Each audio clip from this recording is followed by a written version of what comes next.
on the title, I think the first point I wanted to make has been made, which is to speak about African realities and cultures is, in a sense, to make a very general statement, because Africa is not one. In fact, Nigeria is not one. And we can't speak of an essential African reality or African cultures. However, there is an interesting sense in which China and Africa have to be interrogated, which is the relationship between China and Africa itself. The Chinese are all over Africa, and African countries generally see China as an alternative to the West.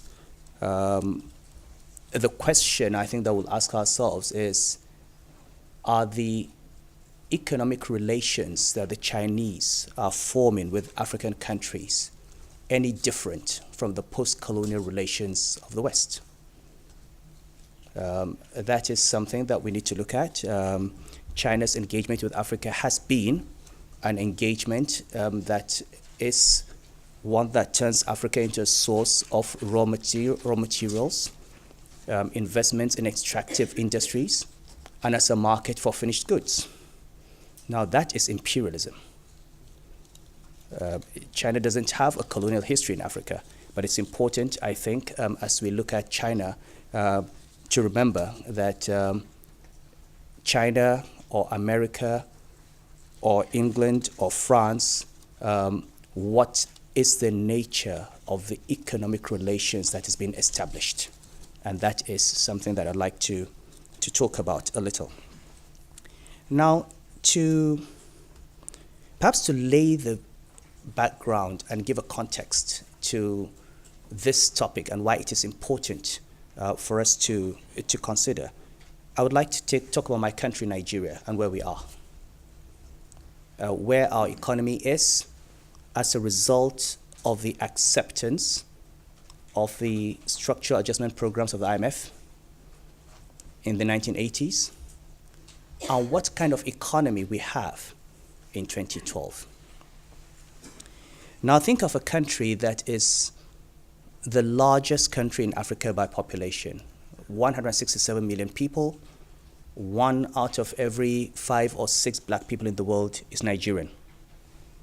Second biggest economy in Africa after South Africa, with 90% of its population living on less than $2 a day, and an incidence of poverty of about 71%. This is a country that maybe has, I think, the 7th largest producer of crude oil, has the world's 6th or 7th largest gas reserves, and yet imports fuel and has no petrochemical industry. Is the world's #1 producer of cassava. It imports starch and ethanol. It has a large cotton belt. It imports textiles from China. We have cattle and hides and skin. We import leather products. We import rice from India and Thailand, sometimes 5-year-old rice from Indian grain reserves. We have a large tomato belt. We're the world's largest importer of tomato paste. We import tomato puree from China. What we don't import from China, we import from Italy, from a company in Italy owned by the Chinese. Now, this is the story of a country. An economy that imports everything it can produce and exports what it does not produce. Because we import fuel. I mean, the biggest export of the United Kingdom to Nigeria today is petroleum products. The UK, the biggest exports of the UK to Nigeria, an oil-producing country, is fuel. And we import into Nigeria. We used to have these huge subsidies for which have been very unpopular. Whenever I come to London, because the last time I came to London, there were plans to throw eggs at me, and I keep saying, if you don't have eggs and if you've got shoes, just warn me if you're going to throw them. Anyway, but you've got this situation where we had these huge fuel subsidies, and we would import fuel from the UK and export to West Africa. We're exporting what we didn't produce. And we've always done this. I always say Nigeria is the only country where we had a military government that conducted free and fair elections in Liberia. And seriously. I mean, at that time, the head of state was not going himself. He was going to go for, he was going to be a consensus candidate for political parties. But he actually conducted the freest and fairest elections in Liberia. So our military governments have actually exported democracy to Africa. So, but that is the background. Now, Stein's law says whatever is unsustainable will stop. It can't continue. Now, how did we come to this pass? How was this the result of a set of theoretical propositions that were presented as theory, but that were in fact ideology? And how do we begin to interrogate those ideologies and begin to think of a new way out? And that thinking has started not just in our country, but in other countries in Africa. And I will try to give a few examples. Now, the Washington Consensus, we all know, driven largely by the United States, by Western Europe, by the IMF and the World Bank, conditions for third world countries to borrow from the World Bank, for support from the IMF, especially in the 1970s and 80s, privatization of state-owned enterprises, signing of free trade agreements, intellectual property rights, sometimes devaluation of currencies in order to make them more competitive. And these are supposed to have been based on neoclassical trade theory. Now, the question, of course, is, was this how England developed? And was this how the United States developed? The Industrial Revolution in Britain was conducted in an environment in which Britain was an imperial power, where markets were secured by naval gunboats, totally protected. In the days David Ricardo was writing about comparative advantage, American congressmen said British economic theory, like British goods, is for exports, not for domestic consumption. This was in the days of David Ricardo. Alexander Hamilton, the first US Secretary of State, is the founder of industrial policy. And the United States built its economy based on an isolationist attitude, protected behind it. And I'm not talking about 20th century, I'm talking about today. European agriculture is subsidized. Take the African country of Mali. The two major products driving Mali are what? Cattle and cotton. In Europe today, every cattle farmer gets a subsidy, the equivalent of 300 euro per cow, which is more than the per capita income in Mali. Okay? The subsidy for a cow in Europe exceeds per capita income in Mali. How can Malian beef ever compete with European beef? The subsidy that the United States gives to cotton farmers every year exceeds the gross domestic product of Mali. How can Malian cotton compete with American cotton? Now, at the same time that this is happening, right there in Washington, you've got a small business council that subsidizes small businesses with $3 billion annually. And at the same time this is happening, and this is 2012, it is happening. I'm not talking about something happening in history. We're still being told that subsidies are bad, that free trade is what we should pursue. Even at this stage, with Africa having the smallest percentage of world GDP, African goods do not have access to markets because Europe is still protecting its markets against competition from agriculture from Africa. And yet, we are told that free trade is what we should pursue. Every country builds its economy and then preaches free trade. And it's good to have a level playing field. And the example I give is you can bring the Nigerian under-16 football team to play with the British national team, okay, the English team, on a level playing field, 11 against 11. We know what the result will be. It's a level playing field. The rules are the same, but these are underaged 16-year-olds playing against adults and professionals. It is not a level playing field because we are not in a position to compete, which is why it was called infant industry protection, which is why in Germany it was called an educational stage.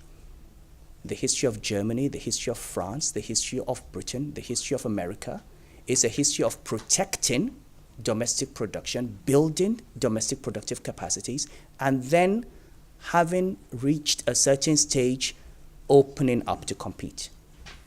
Now, this is where the Washington Consensus has gotten us. It's based theoretically, I suppose, on a number of areas in neoclassical theory. For those of you who are students of international trade theory, the Heckscher-Ohlin model, some refinement of the old Ricardian theory of comparative advantage, only that this time it deals with factor intensity and factor abundance.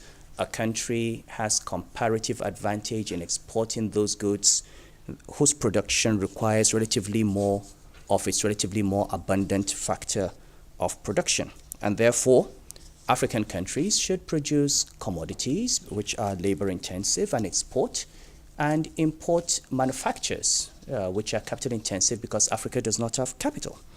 The question, of course, is can you build a comparative advantage?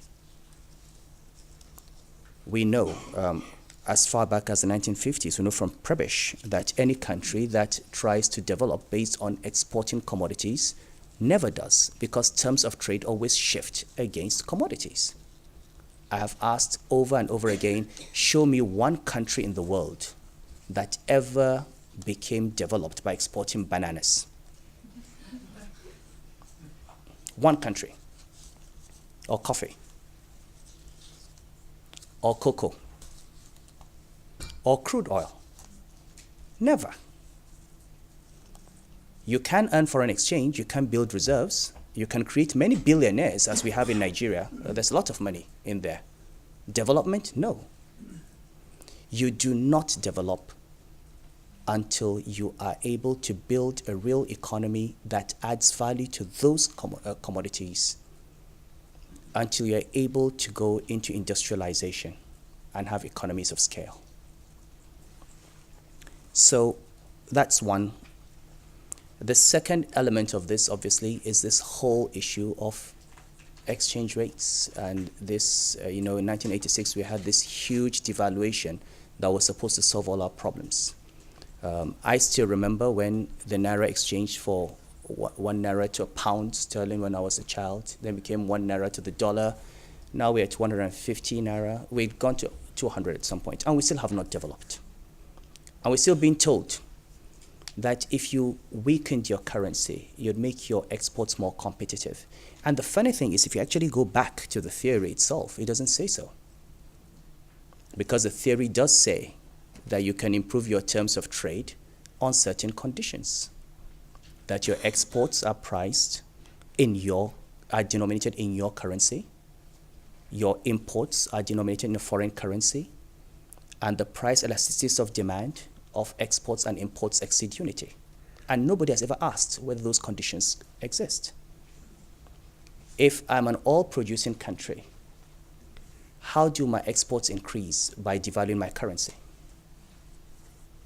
The price is given internationally, is denominated in US dollars. Nobody cares what the value of the Naira is. So, devaluing my currency simply makes my imports more expensive.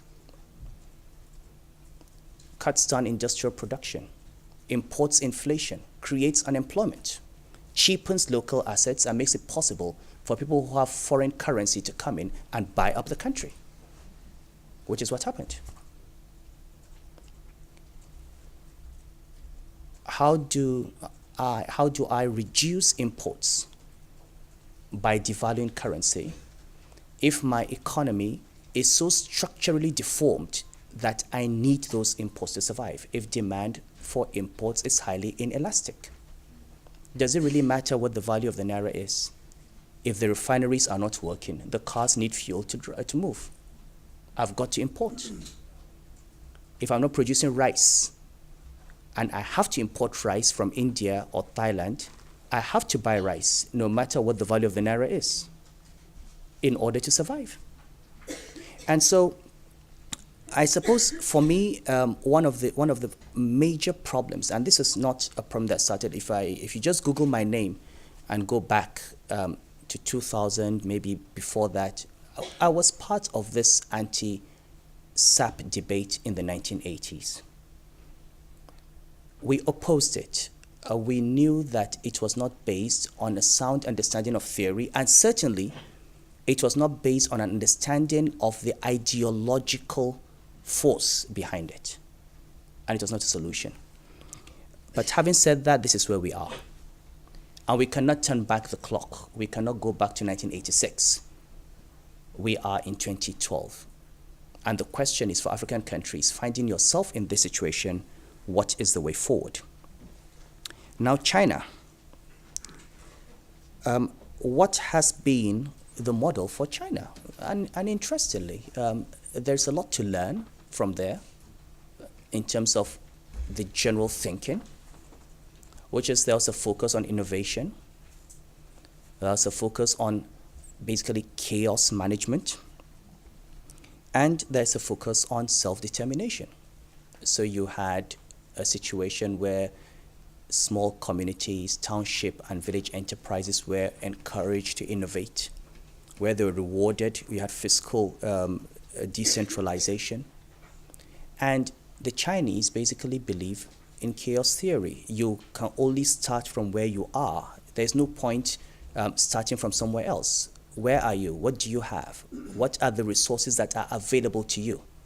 How do you try to innovate and work on that? And the Chinese would tell you that is what they did. They simply said, let's look at what we have and build it. And that is something for Africa to look at.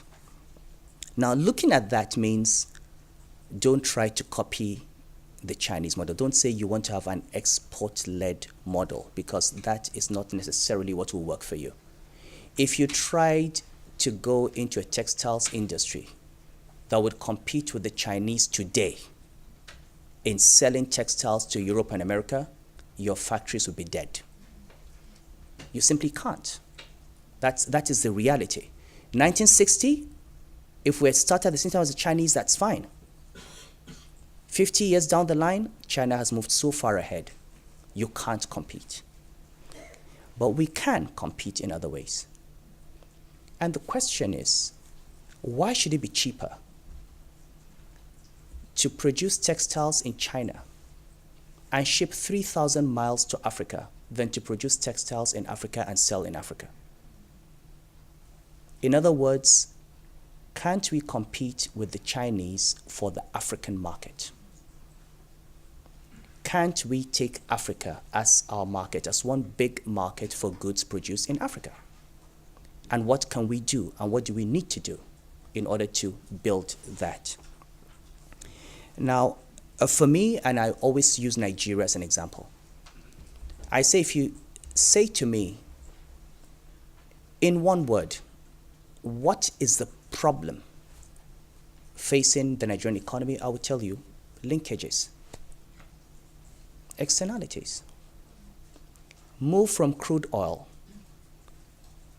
to fuel, to petrochemicals. Move from gas to power. Today, we've got 6 trains of LNG. We sell gas to Europe. We sell gas to the United States, yet we don't move gas from the Niger Delta to the northern parts of the country.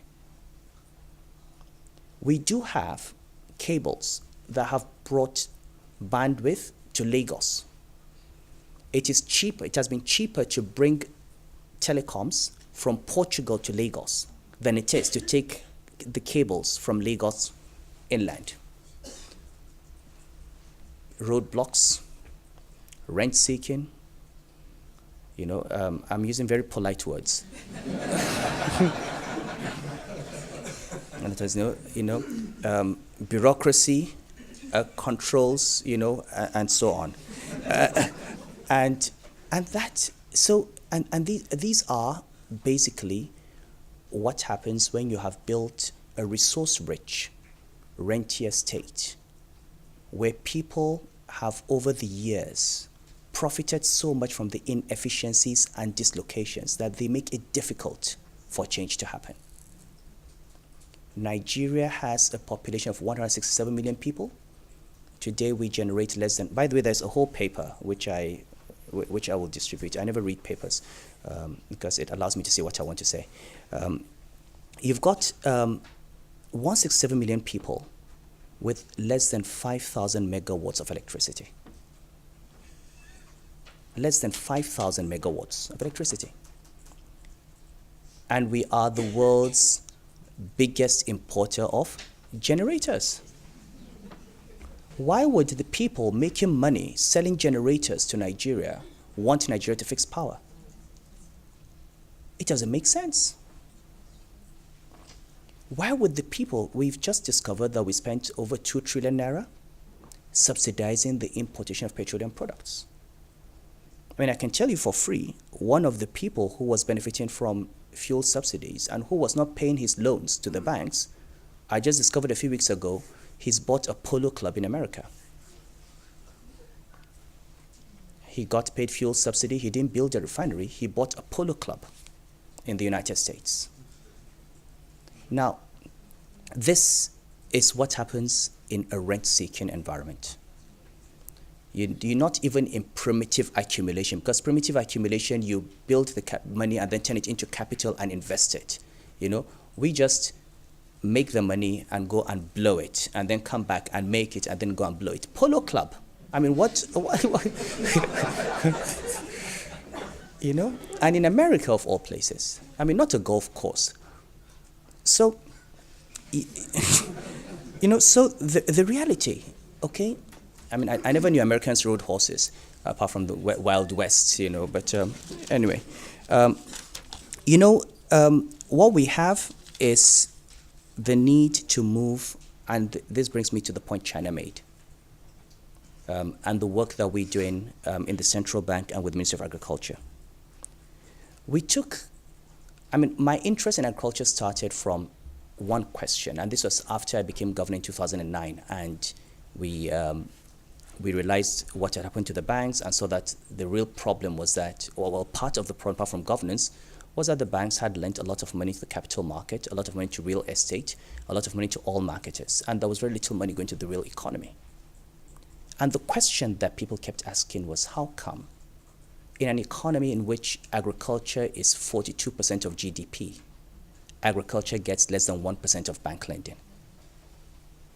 Now, everything had been tried, from moral suasion to guaranteeing whatever banks put in. When you put a full and unconditional guarantee, the banks just lend the money, it's a bad loan, they come back and get paid. If you give the banks money and say, on-lend it and take the risk, the money never gets to the right farmers. It goes to traders. You have something called, you have agriculture, and you know what you see? It's Liver Brothers.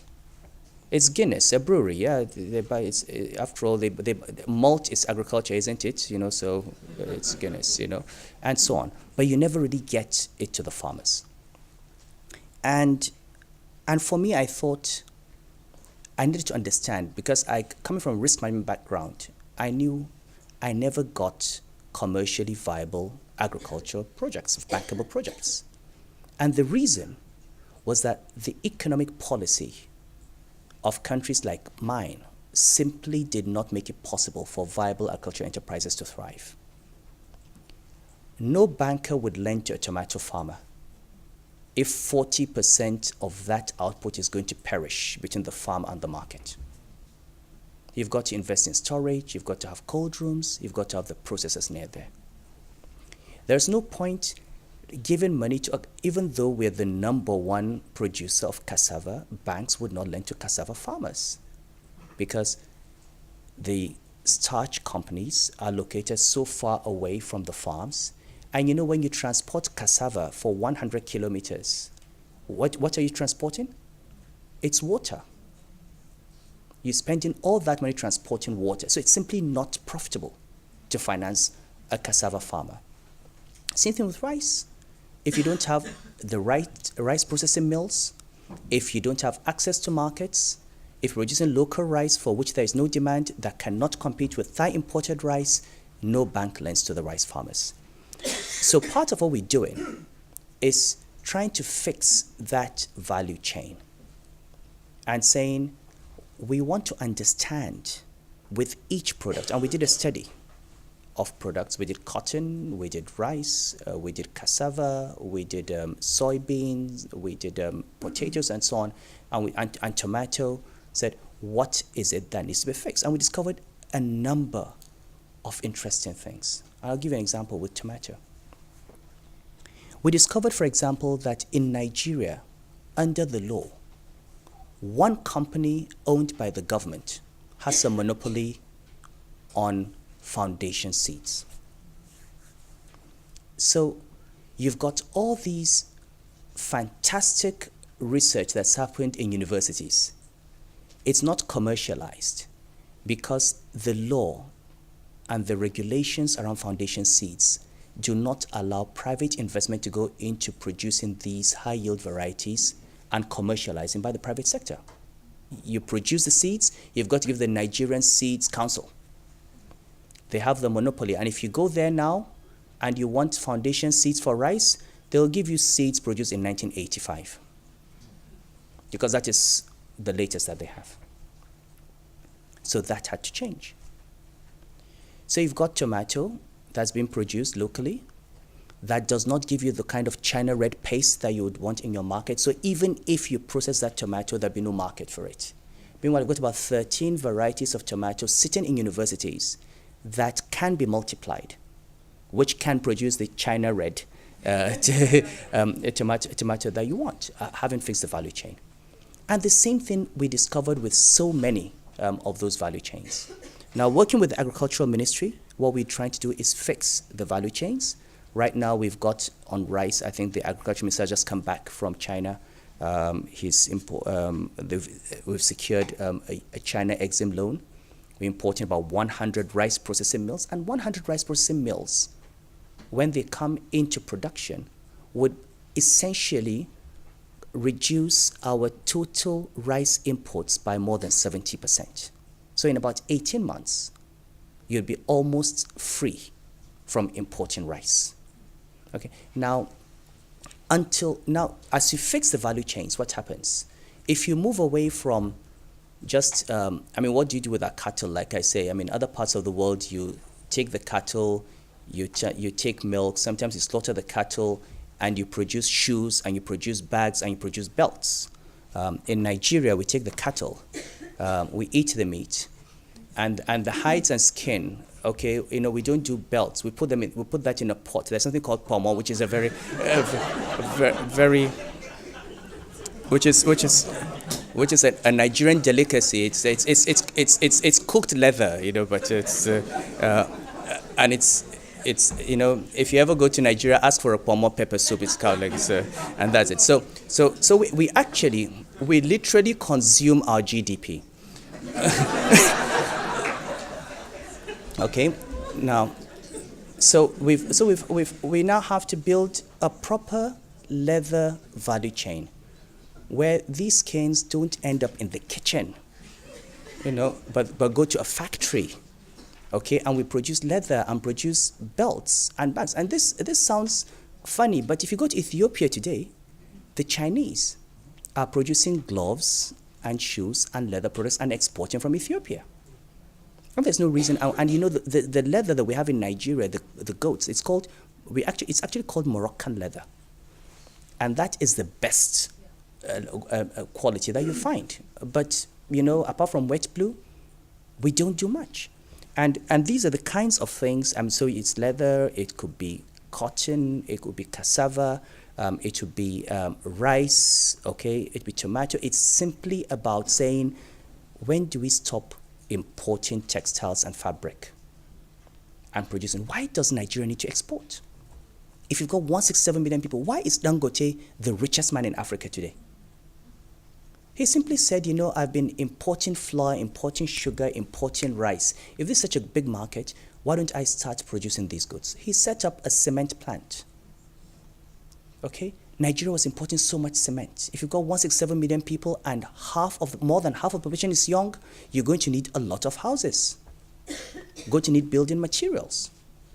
And I'll give you just one example of Dangote. I mean, if you really want, today, in one of the cement factories he has, Obajana, okay, that factory today produces 600 bags of cement a minute. That is ₦1 million a minute. Okay? But that's not the story. He's going to double that in a few years and be producing 1,200 bags a minute. Okay, that's ₦2 million at today's prices a minute. And that is not the story. 97% of the raw materials needed for the production of cement are found on site. Right there in the mines. They just dug out from the ground. And there are enough reserves to last 250 years. I mean, that is how wealth is built. Moving away from extracting these raw materials and exporting to China or exporting to America to build your own cement plant. So again, I've got nothing against Chinese companies or American companies or British companies. What I have a problem with is importing their goods. I would like them to come, to set up production facilities in our country, to produce in Nigeria and sell to Nigerians and make money. That's fine. I mean, MTN is there. MTN is making a lot of money, providing telecoms and making a lot of money for the South Africans. That's fine. But it's providing a service locally. Okay? Come and produce the cement. Come and produce the starch. Come and produce the ethanol. Produce the fuel. Build your refineries. Build the gas infrastructure. Generate power. Okay? Do textiles. Everything that you want can be done. Now, what do we need to make that happen? And I'm going to round up now.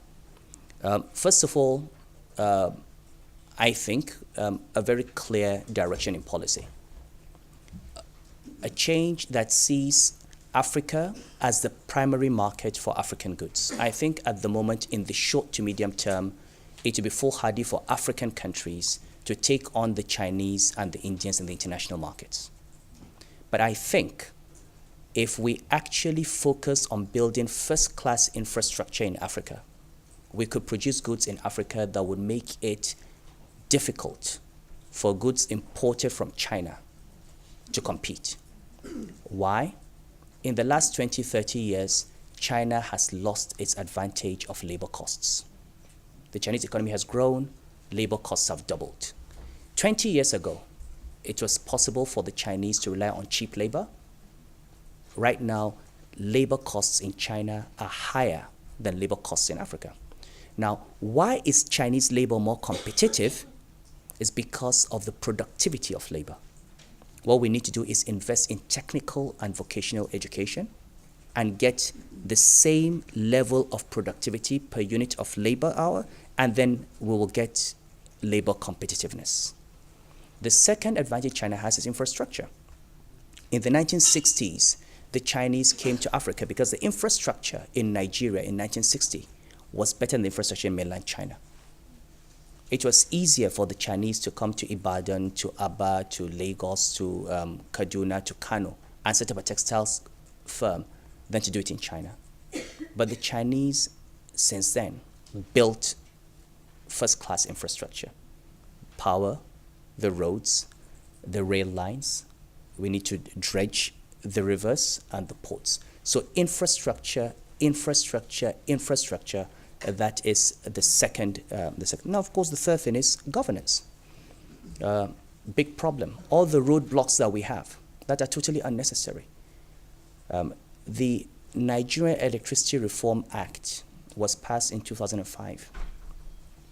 It was very clear that generation was to be privatized, distribution was to be privatized, transmission was to be concessioned, tariffs were to be cost-reflective tariffs. This is 7 years ago.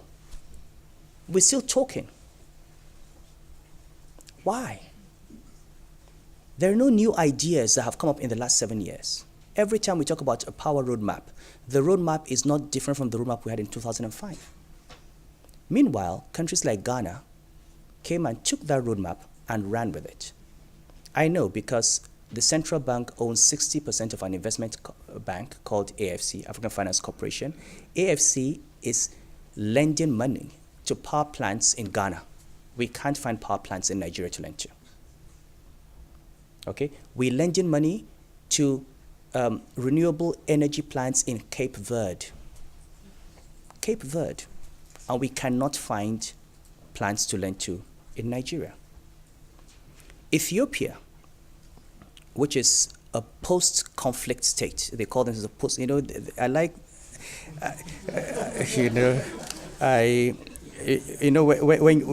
when you talk about Sierra Leone and Liberia and Ethiopia, the eyes, well up, and people talk about post-conflict. The last time they had a conflict was years. We're having conflicts right now in Nigeria, but nobody has pity, nobody has any sympathy for us. Anyway,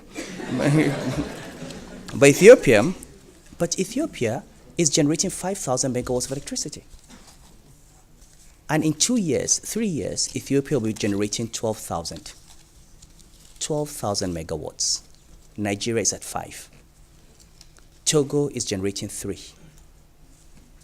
Now, we need to use the gas resource in Africa. If I had my way, I would say, if you took Angola, Mozambique, Nigeria, Algeria, from these 4 countries, you could build gas pipelines that would take gas across the whole of Africa and build power plants and light up Africa with gas.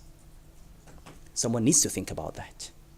Why is it easier for me to get on a plane from Lagos and go to London any day than to get on a plane from Lagos to Kigali? We had a meeting recently, and the governor of the Central Bank of Guinea, I think, came, and he had to, there were about 3 or 4 stops. He had to go to Abidjan, from Abidjan to Bamako, from Bamako somewhere before he got to Lagos. Meanwhile, you can get any number of flights to Paris, to Rome, to London. Now, for Africa to compete with China, Africa has to do what Europe did. And I'm not talking about having a common currency, which we talk about, which is fine, Yes, I know. And there's an African Central Bank. I'm chair of the steering committee, and we go through the motions because African heads of state have decided they want a common currency. And the central bank governors continue to work, and we are in a constant process of studying, and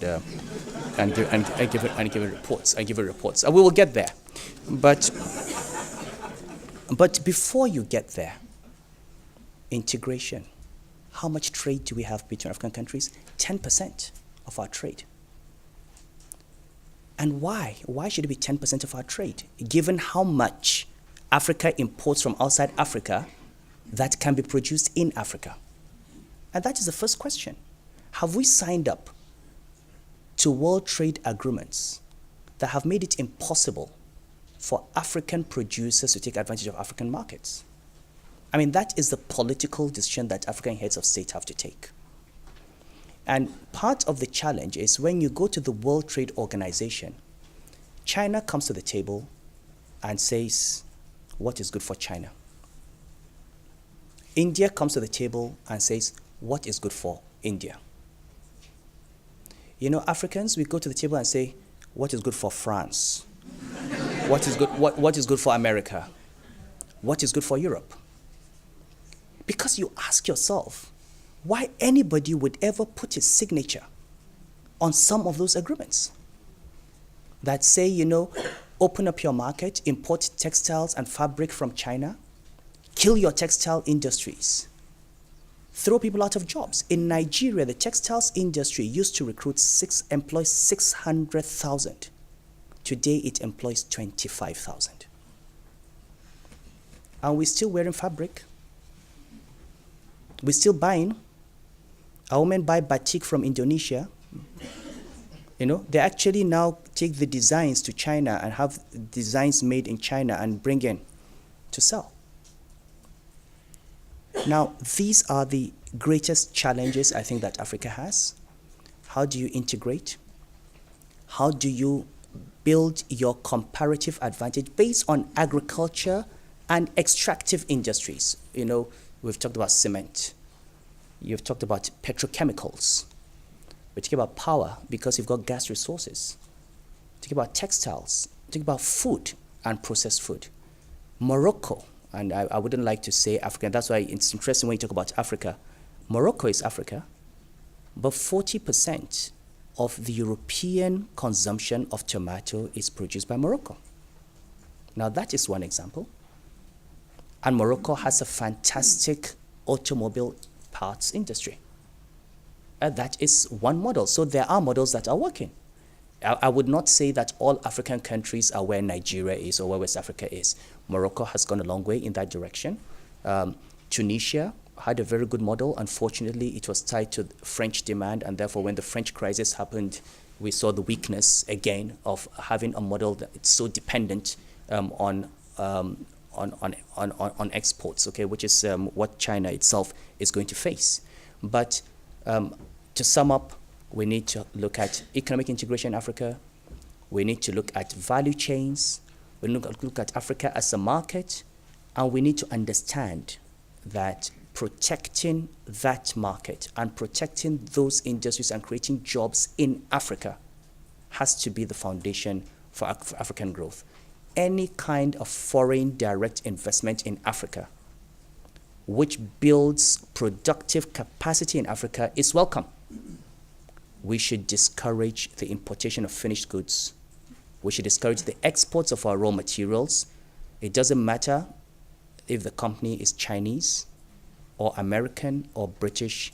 Imperialism is imperialism. Thank you.